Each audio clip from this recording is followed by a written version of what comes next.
The Ford Mustang. You've seen it in movies such as Bullet and Diamonds Are Forever.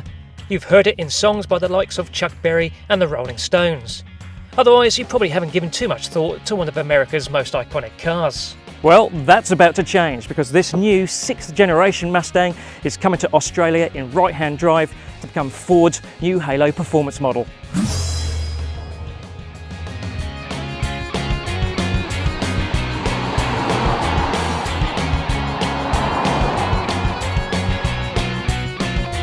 If you know your Mustangs, you'll recognise plenty of design cues.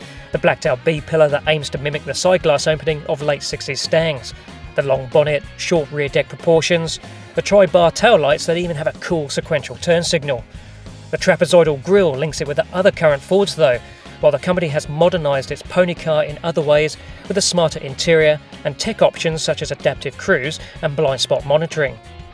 The biggest change, however, is underneath, and particularly at the rear end, where before mainstream Mustangs have had a solid rear axle, those rear wheels have now been untied with a multi-link independent rear suspension. So now we've got a car that hopefully will not only go well in a straight line, but also go well around corners.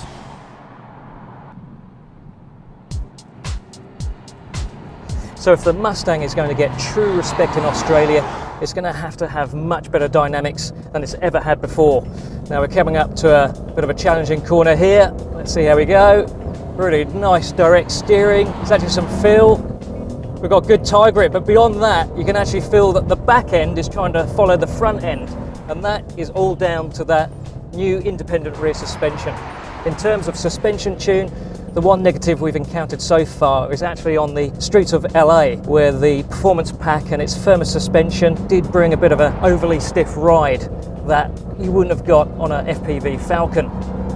The ride settles as speeds rise though, and there are other reasons to enjoy upping the tempo. We've tested both engines that will be available in the Mustang in Australia.